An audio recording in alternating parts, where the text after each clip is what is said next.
What has been your experience like as a teacher? Well, from that moment at senior school and Yes. going to college, college after 2 years, you go for teaching practice. Yes. That is for HTC. Like when I get there, I learn a lot. It's anything that you do, you must have learned something. So, And for teaching, it is all over it. Experience is part of it. yeah. Though, as you said, I did not spend a lot of time in teaching because after my postings, that is TP, teaching practice at SOM, I went to Sololo. From Sololo, I came to the university. That's how you bounce back to the university. It. So meaning I did not spend a lot of time in the teaching. field. But however, no matter how small the time was, yes, you spent time. Yeah, I spent Even time. If it was a 1 year. 1 year, yeah. Yes. Very well. So how was that experience like? That sub experience like? Yeah, the experience was like, as I said, it is a passion. It's strengthening that passion of teaching in me. Yeah. And also there were challenges, but also I enjoyed time in teaching. Yeah. When you have the passion to teach, whatever it is, you will try to build up and cope up with the situation that you find, yourself in. That's true. So that was how I was doing it. Like when I was posted newly, like it was strange. Yeah. Though not very much, but it was strange because going to exactly is a new experience. Yeah. Going to a class and accorded the time of teaching and periods and all that involves in teaching is a new, is an experience. It was a new experience. So, but it was hard. Like in the Gambia, we know when it comes to teaching, it is not easy on teachers. You will be given, a lot of periods, and you are expected to execute all of them. Sometimes you'd be tired, especially when you are a novice in teaching. Yeah. You feel very tired Yes. with lesson plans and scheme, etc. So paperworks. Exactly. So it was rigorous, but what I learned is resilient. Yeah. And patient, yes. commitment, and dedication. So this how I prepared myself through that journey. That is when you are committed to what you do, because I believe that I'm paid to do it. Yes. Though even that when I was in teaching practice, the little money that I have, I feel that I have a responsibility, and also I have that all sort of that I should do this because I'm paid to do it. Yeah. So that was one of the things that motivated me to always render my service at the best of my ability. So that's what I was doing. Yeah. But the challenges were there, like sometimes you have problems with, for instance, I was teaching science. Having the materials, or we call them apparatus, is always a problem. Yeah. And though some is not like a rural. Yeah, it's not remote. It's not remote. But some is just surrounded. Exactly. Yeah, but those equipment is something that you needed them, but they were not there. Very well. So that was one of the problems. And also infrastructure or the furniture also is something else. Though now it is better because they're able to have sponsor and a new classroom or block is built. It's built for them. Exactly. But before it was a problem. There was none. Yeah. And how about a lab? They don't have a lab. Still not. Yeah, I'm not sure for now, but when I was there, they did not have. Lab. Yeah, there was no. And how did you manage to teach science without the lab? Yeah, they usually as teachers you are asked to improvise, but certain items you cannot improvise. You cannot improvise them, especially for science. Exactly. It's English that you can improvise. You can improvise. Yes, if you don't have stuff, you can create word cards and the like. But for science, how can you create those kind of things? It's a problem. So what you do, we take, make use of these cardboards, like for instance, biology or even physics. When it comes to apparatus, you draw them and you show it to them for them to know how it looks like. Exactly. But that is not enough. Yeah. As far as we want to equip the scientific, aspect in the country, they need to have this, all of these materials at hand, because that is the basic. Senior school or junior school is the basic of all education. So they should be shown, the apparatus and the necessary materials in reality. Not just in pictures. Exactly. Yeah, because showing them in pictures, some people learn through seeing, but it's not enough. It's not enough. I believe it's not enough. They have to see the thing in solid form for them to know that this is how a beaker looks like, or this is how a cylinder looks like in reality, not just the diagram of the cylinder or the beaker. I believe. So I'm not a science expert, though, yeah, but that's exactly. How it goes. So yes, from my little knowledge of biology, I know those ones in science. Exactly. So to draw a contrast between rural education and urban education? Because I know you did your education in rural Gambia. So you did all of it there. Yeah. Yeah, but what you're seeing here, can you trace a comparison between the two? Because I know with your little experience in the combos, you're seeing how teaching and learning goes on in the combos. Yeah. So can you trace a comparison between the two? Yeah, there is contrast even now, though that contrast now has been minimized. That there is limitation. But before, there is huge gap between the rural Gambia and the urban Gambia. But now, alhamdulillah, that margin has been minimized. Yeah. However, before, like as I said earlier on, having qualified teachers was a problem. Like if I can remember in my junior school, the qualified teachers that we had, you can count them. Unlike now, because they were young boys, fresh from grade 12, and they were taken in as unqualified. Yeah, that was the only option left for the principals to resort on. Yeah, it was. Exactly. Yeah. So then, like. And the fact of the matter is, I'm not cutting you short. So. But those unqualified teachers were actually doing. Yeah, they were really great. Experience. Very well. Yeah, they were doing very well. Very well. Yeah. So that is it. I can say they were even doing more than what the qualified teachers were. Very well. Because they will be the most hardworking ones in the school. Yeah, that would be that motive that would at least push them to show their best, because people will always doubt them. So when you have that, you'll be forced to do certain things beyond the limit. Yeah. So they were doing great. And we are very much grateful to some of them. Though it's not easy, from grade 12 when you are given a class. Yeah. But they really did well. Yeah, they did it. Like some of, even at that time, the graduates from the school, they will come back to the school to teach. The school, yes. Yeah, so that was the way that they were strengthening the teaching process at the level. And in most cases, how it used to go, from my little experience, because my dad was a head teacher too. Very well. So what he would do is he will look into the results. So the finalists, that is the grade 12s, the ones that are finished, and then he will look into the best performers and call them back to help in the school administration. And they'll be the ones going into the classes.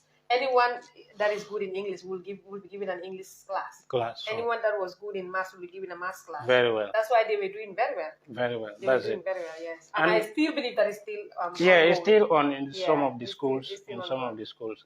Like another problem was, like in the rural Gambia, most of the parents are not very much aware, of the importance of education. Yeah. So we then, not now, where farming was like a routine, activity. Yeah. Like students or children will be forced to go to the farm. It was compulsory. To go to the farms. Exactly. So you cannot dodge it. Yeah, you cannot dodge it. For some of us, we pass through that process. You go to the farm, you farm, and at the same time going to school. Certain times, they will force you to choose the farm, instead of going to school. So that was another problem. And I know, like, it is not common in Foni now, but in the rural Gambia, in the interior, they have that problem. Yes. Like when I was at Sololo, that problem comes in. Like students would be like, we have to go to the farm. Yeah. They choose the farm instead of over the academics. Yeah. This is how they. You want to make them come for studies. They will tell you we cannot come. Exactly. So studies there is free, but having students was a problem. They will not come. Yeah. So when I was at Sorola, I was teaching, science across from grade 7 to 9. Okay. But even grade 9, having students to come for studies for free was a problem. I know. Because their parents will tell them, during weekends, you have to go to the farm. Yeah. That is the only time that you have for us at home. So you need to utilize it at, at the farm. Yeah. So it's another biggest problem that, even now, the education is, facing. Yeah. So they are faced with that. Exactly. Yeah. So that's also another point. Another issue, like another thing is, having the materials that is, like books. Yeah. Because the resources is not. It's a problem. It's a problem, and parents also are not very well off. We have poor parents in the rural Gambia. Yeah. So sometimes. And it's like the supplies will not be enough for everybody. Will not be enough. sometimes so you have to buy. Exactly, you have to buy. And like, having the money to buy those materials, like books, though the books are not very expensive. They were before. not expensive, but yes, but it's like it was not a need, a necessity for them. Yeah, they will not endeavor to buy it and live out their day-to-day livelihood that they were to spend their money on. Yeah. So that was a big problem. So having the resources and poverty, it's more like poverty. Yeah, it's poverty. Parents would say, if I buy you this, what are you going to eat today? That's it. That's what I'm saying. That was a problem. If you have your basic needs that you need to sort out, you cannot leave that out to buy a book for your child or for your kids, especially if there are many. Exactly. Yes. So like that you go to certain families, they are not 1 or 2 people going to school. It's like a whole household is going to school. You cannot buy for one and leave the other. You have to buy for all of them. Where you will also have the need to buy food as well. So it's a problem. It's a big problem. Yeah. So that was it. And another thing is motivation. Like, in the rural Gambia, motivation is not there. Like, even though you may want to have the passion to go to school and do the best, like, for me, my parents, I was not staying with my parents. Though I live in the village, my parents were here. Yes. Like, having that force, motivation is a force that will propel you to do certain things. It is what will give you the zeal. Exactly. So, the motivation in the rural Gambia is very low. Yeah. Like, you do it based on maybe whatever reasons that you have. Yeah. But the motivating factor there is very low. It's lacking. So, like, when I was going to school, my grandma, my only grandma, is like my motivating factor. But like, he will not know what I have achieved. When I have, best results, he will not exactly. She won't know. Exactly. Yeah. So, like, as students, when you are growing up, it's good that you have somebody who motivates you. Yes, good. Like you will do with your kids. Yes. Like when they perform well, you say, "Oh, you excellent." Exactly. Yeah, but someone that knows nothing about what you're doing. Yeah. So the motivation will not be there. Exactly. Though she prayed a lot for me. Yes, she was there for you. Exactly. But that aspect was not there for her to know whether you were performing or not. So very well, and I know many children are facing the same way. Yes. So that is a big problem. That is something that is even common with our area. Many parents are not into education, so their kids might perform or underperform. They wouldn't know. They wouldn't know. Yeah, so I had a neighbor that would come to me and tell me, check for me whether my child is doing well, because she doesn't know. She doesn't know what is on the paper, what is on the report card. Indeed. Yes, and she doesn't want to be faked by the child. So she will come to me and tell me, read for me what she has done, and for me to understand. I'll try to explain to her that she has done this, she has done that, and she has done that. Yeah. So that is it. Now to draw a contrast between the education here, the urban Gambia and the rural Gambia. One thing is motivation. Like here, what happens? You see many students going to school. Yeah. And their performance have been motivated by seeing friends and their parents. Yes. And also when it comes to resources, they are very exposed to resources. So, they have them, a lot of them. Yes, they have everything. But there, having the resources is a problem. Even the library is not there. Libraries, having it is a problem. Yes. So, but here you will have the resources, like you have the library, you have the, how do you call it, labs, if at all you are a science student, and also you'll be exposed to debate and competition. Yes. So that is also another thing. That is one thing, yes. Yeah, the debates also will make you do more. Yeah, it will make you do more. Because debates are something that will make you do research. And quiz. Yeah, and quizzes. So this is one of the those are things that are lacking there. If you have to draw a comparison between these two. But however, we have students who are very much who are doing very well. Excellent. Like some of us. That's why I'm amazed, and always I would like to raise this question up for someone that has experience there to tell me what is there for people to hear that even though we have all these resources at our disposal here. The people that are up there that do not have all these resources are doing more. Very well. They're doing more. To be honest, they're doing more. Because the performances that we have in the Gambia, they're very impressive. Very impressive. They're very impressive. Yeah, like when I was in our seniors, some people feel that you are not meant to be here. You are too intelligent to be here. Yeah, you see. But you see, maybe they see that you do not have that opportunities that will at least make you to be a better person or the best person that you would wish. But I can tell you that if much concentration is given to the rural, students in the rural Gambia, they will achieve better than those we have here. That's certain. Look at Bangsang, look at Amity, look at Biang. They are doing great. They are doing very well. So they're doing very well. To be honest, these urban schools that we hear of, they are all doing very well. Yeah, they are doing very fine. They are doing very well. Yeah. So that is it. So basically, these are the contrast. We may have many of them in the Gambia education. We have a lot of challenges. Yeah. So domestically, and also at the ministry level, we all have these problems. Yeah, that will take us to our other question, our next question. Okay. That is about the education system of the Gambia. I like this question a lot. I almost ask every invited guest that I have this question. What is your take of the education system of the country?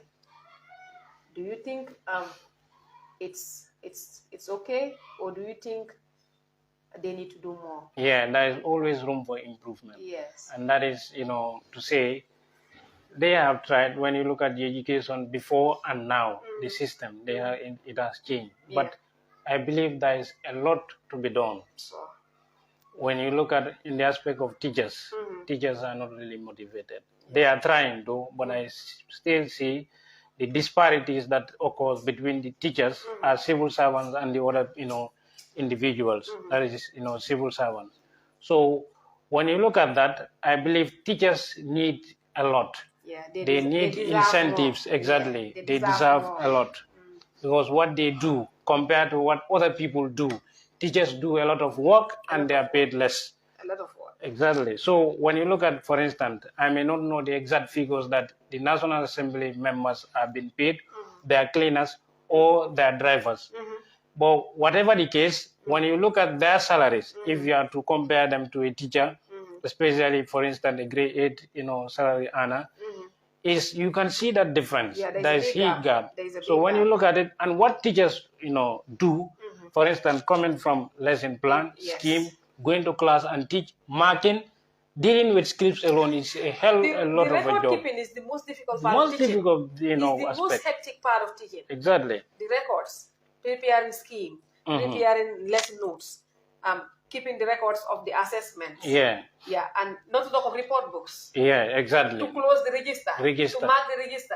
All of them involved. So it's a lot of work. It's a lot of work. It's a lot of work. You have to be a teacher for you to know. Exactly. You cannot tell someone that is not a teacher that I do work and they understand. Yeah, they will tell you. Because I am a teacher and you are one. Yeah. You're telling me and I know what you're saying. Very well. But if you tell someone else that doesn't know what is in the teaching field, they will say, hey, these teachers, they like money. They like money. That's Go what and they talk say. And you come back and that's what they think. But teaching is beyond that. It's beyond that. Yeah, it's beyond we are shaping people. Yeah, exactly. We are shaping lives. Very well. We are imparting knowledge. Very well. Very well. So if you look into all that, you will know that we deserve more than what we have been paid. Very well. Because if you compare the salary of a teacher to the work that a teacher does, you will know that teachers are not being paid in this country. They are not being paid. This has contributed a lot to teachers living. Teaching. Thank you. Feel and it has brought about the syndrome of rat. Exactly. You don't know teachers. Yes, exactly. We call them rats. Yeah, some are not happy with that name though, but then that is it. Yeah, it's something that is inevitable. That's it. It's inevitable with the way things are going. Yeah, things are very difficult. So you need to find ways in which you can upkeep yourself and your family. So there is one of the things. You cannot stay in the teaching field while you are earning less. Yes. Because like what we would say, you will spend a lot of time in teaching. You cannot build a house. Yes. We have seen teachers who have stayed for 30 years. Yes. They will probably say, I have been teaching for 30 years. 3 decades. For 40 years. But like when and they have nothing to show for it. Yeah, exactly. They have nothing to show for it. They have you will nothing. be retired and you will not even own a house. So it is really the dynamic. It's a reality. Yeah. So that's the problem. Man. Yeah. It's a very big problem. Big problem. So the system, they really need to empower teachers. Because teachers are the ones that shape. They do the teaching. Yes. They motivate. They do everything for the students. Yeah. So without the teachers, basically you wouldn't have that, education that you want, the system that you want. So teachers need to be empowered. That is, they should be given what they deserve. At least the incentives should be there. So, but like when you go to, certain schools, teachers struggle to, live. That is, accommodation. Accommodation is a problem. Yeah. quotas is a problem. Yeah. So teachers need to be motivated. If the system wants the teachers, best. Yeah, some teachers are going through Yeah. Like if I can remember, when I was at Sololo, there was a school in Joren. Like, if I can remember, it's Joren, but it's Sierra, right? Yes. Sierra, South.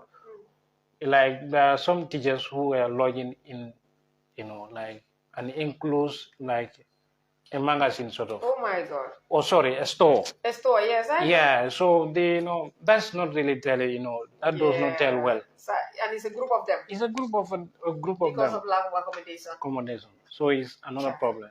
So the system really, they are trying, though, MRC is really trying. MRC Holland. I can say MRC Holland. Yeah, they're doing very well. They really need a tap on the back. They're doing great. They're doing what I always like, I always feel that why is it that the government is not giving them, like, for instance, a show of appreciation, sort of, showing them that you are doing the best so far in the country. Yeah, the recognition. Exactly, recognition.